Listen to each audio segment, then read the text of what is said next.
Mes chers compatriotes, Congolaises, Congolais, je voudrais commencer cette déclaration en exprimant mon indignation et ma désolation face au comportement irresponsable affiché par les éléments de la force publique vis-à-vis des agents grévistes du chemin de fer Congo-Océan, qui cumulent 48 mois d'arrêt de salaire dans un climat socio-économique très tendu, marqué par une pauvreté indescriptible dont sont victimes les Congolaises et les Congolais.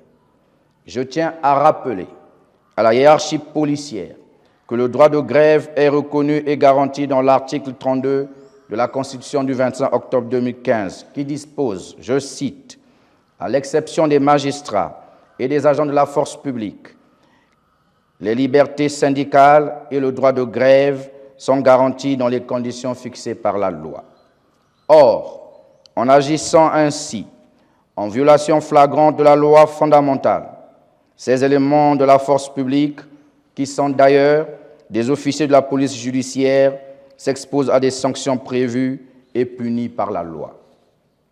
J'exhorte donc le commandant des forces de police et son collègue de la gendarmerie nationale à prendre toutes les dispositions nécessaires afin de non seulement punir les agents de la force publique responsables de ces actes odieux perpétrés contre les agents grévistes du chemin de fer Congo-Océan, mais aussi de veiller à ce que ce genre de bavure de trop ne se reproduise plus dans notre pays. Mes chers compatriotes, Congolaises, Congolais, la fin du 3e et le début du 4e trimestre de cette année 2024 sont marqués par une dégradation flagrante de la situation environnementale et socio-économique de notre pays. D'abord, depuis plus d'un mois, les grandes artères de la ville de Brazzaville sont remplies des immondices qui polluent l'environnement tout en exposant les Brazzavilloises et Brazzavillois à des maladies respiratoires, au cancer, aux maladies diarrhéiques, aux dysfonctionnements neurologiques, au paludisme, aux maladies cardiovasculaires et à la fièvre typhoïde.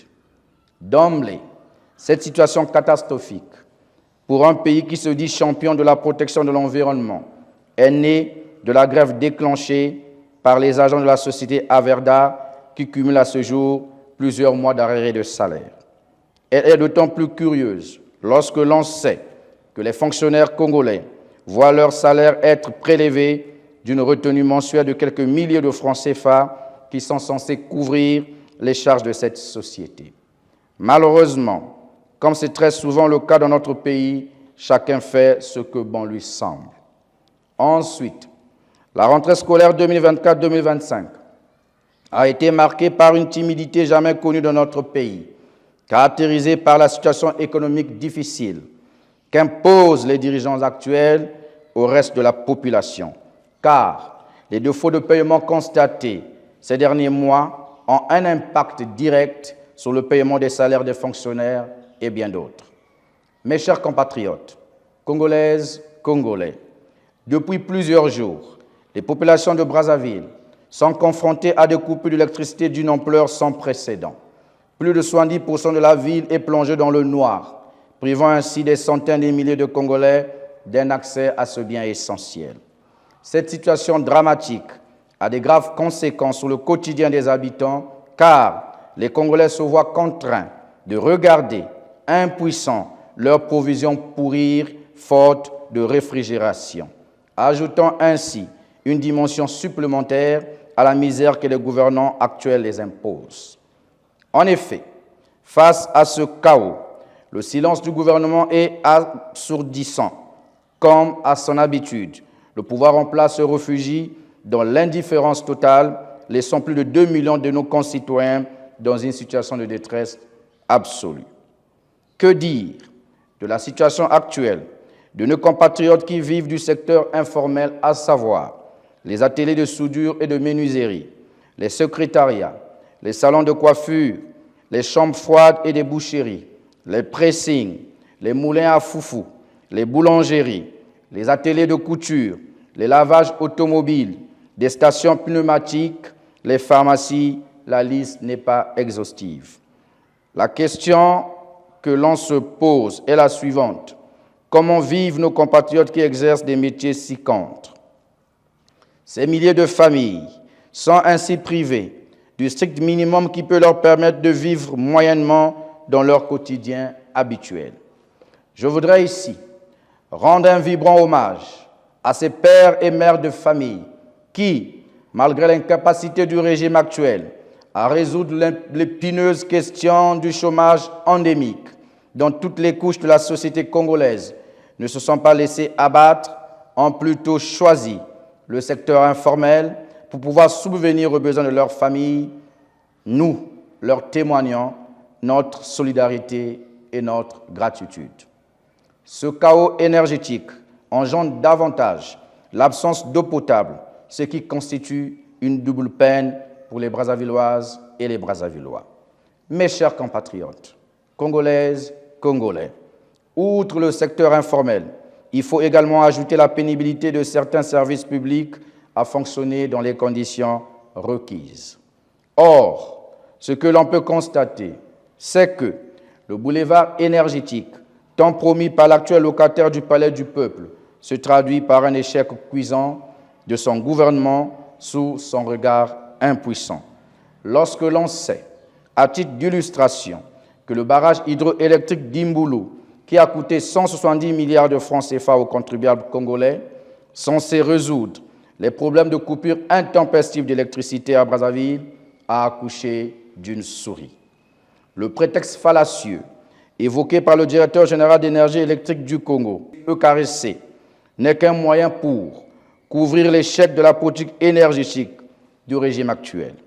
Imputer ces actes de sabotage aux citoyens lambda qui, dans leur conscience et dans leur subconscient, savent que s'exposer à des lignes électriques de haute tension représente un danger mortel. Dire ainsi, c'est faire preuve d'une véritable démagogie. Le fait que le directeur général d'énergie électrique du Congo avoue avoir fait appel aux anciens salariés à la retraite témoigne d'une carence de management et d'un manque de politique de formation, d'un déficit en transfert de connaissances, en gros, d'un manque de sérieux dans la gestion de cette compagnie qui est en réalité une véritable coquille vide. Ayant hérité de toutes les installations de l'ancienne Société nationale d'électricité SNE, mais curieusement ayant moins d'initiative. Toutefois, la privatisation de l'ancienne Société nationale d'électricité en un simulacre de nouvelles compagnies par son nom est une véritable arnaque de la part des criminels économiques connus dans notre pays et qui sont d'ailleurs actionnaires dans la Société Énergie électrique du Congo. Mes chers compatriotes, Congolaises, Congolais, à cela, il faut ajouter la pénurie de carburant qui frappe de plein fouet la vie de Brazzaville et le reste du pays, privant même ceux qui ont des générateurs électriques d'en faire usage. Cette pénurie est la conséquence directe, d'une part, de l'incapacité de la Congolaise de raffinage à satisfaire les besoins nationaux en carburant et d'autre part, de la grève entamée par les agents du CFCO.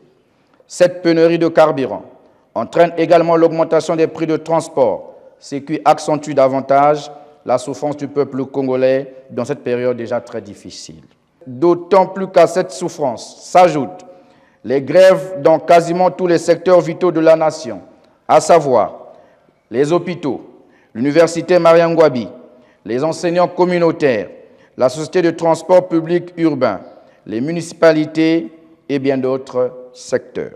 Au-delà de ces grèves, il faut ajouter la situation des retraités qui cumulent 39 mois d'arrêt de pension entre 2016 et 2021 et 3 mois de pension impayés entre avril 2024 et septembre 2024. Les étudiants de l'intérieur comme ceux de l'extérieur du pays, qui sont à plus de 4 ans sans bourse, les finalistes de l'ENMA et bien d'autres finalistes issus des écoles de formation qui sont toujours en attente de recrutement. Nonobstant toutes les souffrances aiguës que connaît le peuple congolais, les parlementaires congolais sont restés silencieux et assourdis. Mes chers compatriotes, Congolaises, Congolais, au regard de ce qui précède, tenant compte de l'incapacité du régime actuel à trouver des solutions aux problèmes du peuple, il est donc temps que le peuple congolais et les forces vives de la nation aient le courage de dire au président Denis Sassou Nguesso de sortir par la grande porte et de transmettre le témoin aux générations futures. 41 ans au pouvoir, c'est trop. Et pour quel bilan? C'est pourquoi nous exigeons à court terme le retour de la gestion de la Société nationale d'électricité sous le contrôle de l'État, afin d'établir la responsabilité publique dans ce secteur vital. La libération de tous les prisonniers politiques, dont le général Jean-Marie Michel Mokoko et André Okombi Salissa.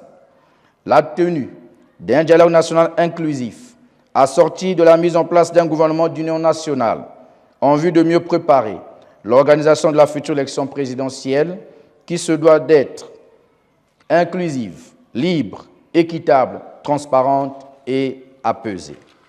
Vive la transition politique et démocratique, vive l'éveil des consciences collectives en République du Congo, vive la liberté d'expression en République du Congo, vive le respect des droits fondamentaux du peuple congolais, vive l'unité du peuple congolais. Je vous remercie.